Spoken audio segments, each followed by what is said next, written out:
आज के इस वीडियो में हम लोग जो दोस्तों सब्जेक्टिव क्वेश्चन देखने वाले हैं वो आपके बोर्ड एग्जाम में बार बार 5 मार्क्स में पूछा जाता है, चाहे वो किसी भी बोर्ड का एग्जाम क्यों ना हो, चाहे वह बिहार बोर्ड का हो, चाहे यूपी बोर्ड का हो या किसी भी अन्य बोर्ड का क्यों ना हो। यह क्वेश्चन जो है आपके बोर्ड एग्जाम में 5 मार्क्स में पूछा जाता है। एक बार नहीं, दो बार नहीं, बार बार पूछा जाता है। तो आप लोगों को करना क्या है कि वीडियो में अंत तक बना रहना है। तो देखिए क्वेश्चन है कि कार्ल मार्क्स की जीवनी एवं सिद्धांतों का वर्णन कीजिए। मतलब कार्ल मार्क्स जो था इसके जीवनी क्या है और ये जो सिद्धांत दिए थे वो सिद्धांत क्या है उसका वर्णन करना है आपको। तो देखिए इसमें जो है पहले बोल रहा है कि कार्ल मार्क्स की जीवनी और उसके बाद है सिद्धांत। तो सबसे पहले हम लोग जो है कार्ल मार्क्स का जीवनी देखेंगे और उसके बाद वो जो सिद्धांत क्या क्या दिए थे वो देखेंगे। तो सबसे पहले हम लोग जीवनी देखते हैं। तो देखिए जीवनी क्या है, जीवनी मतलब हुआ कि उसके बारे में आप क्या जानते हैं। तो देखिए कार्ल मार्क्स का जीवनी क्या होगा कि कार्ल मार्क्स का जन्म 5 मई 1818 ईस्वी को 5 मई 1818 ईस्वी को जर्मनी के यहूदी परिवार में हुआ था। तो कार्ल मार्क्स का जन्म कब हुआ था? 5 मई 1818 ईस्वी को जर्मन के यहूदी परिवार में। क्या है कि मार्क्स ने हाई स्कूल तक की शिक्षा ट्रियर में और बाद की शिक्षा बॉन विश्वविद्यालय में प्राप्त की। विधि शास्त्र में वे ग्रेजुएट थे तथा बाद में उसने बर्लिन विश्वविद्यालय में दाखिला ली, माने कि एडमिशन लिए।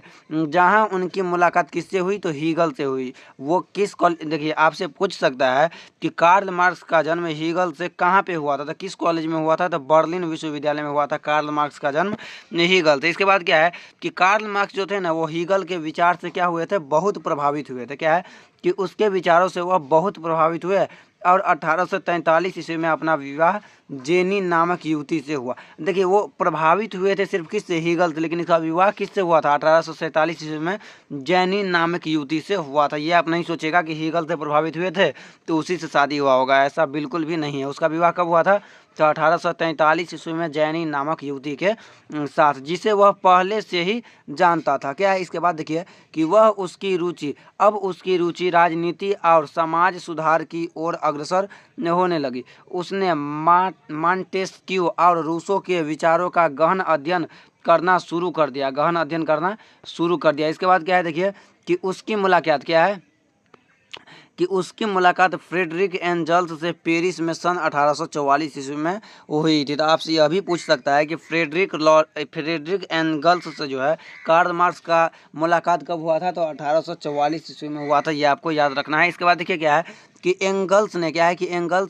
एंगल्स के विचारों से प्रभावित हो मार्क्स ने श्रमिकों के कष्टों और उनकी कार्यों की दशाओं पर गहन विचार किया। उसने एंगल्स के साथ मिलकर 1844 ईस्वी में एक साम्यवादी घोषणा पत्र प्रकाशित कर दिया। उस घोषणा पत्र को आधुनिक समाज का जनक भी कहा जाता है। तो आपको क्वेश्चन पूछ सकता है कि आधुनिक समाज का जनक किसे कहा जाता है? तो आप क्या बोलेंगे कि साम्यवादी घोषणा पत्र जो प्रकाशित किया था मार्क्स ने, उसी को कहा जाता है आधुनिक समाज का जनक। इसके बाद देखिए क्या है कि 1848 में क्या है कि 1848 ईस्वी में उस साम्यवादी घोषणा पत्र में मार्क्स ने अपनी आर्थिक, सामाजिक और राजनीतिक विचारों को स्पष्ट रूप से व्यक्त किया। अब मार्क्स विश्व के उन गिने चुने चिंतकों में एक माना जाने लगे क्योंकि उसने इतिहास की धारा को व्यापक रूप से क्या किया? तो प्रभावित किया था। अगला देखिए क्या है कि कार्ल मार्क्स ने अपनी प्रसिद्ध पुस्तक दास कैपिटल की रचना की। आपसे यह भी पूछ सकता है कि दास कैपिटल जो यह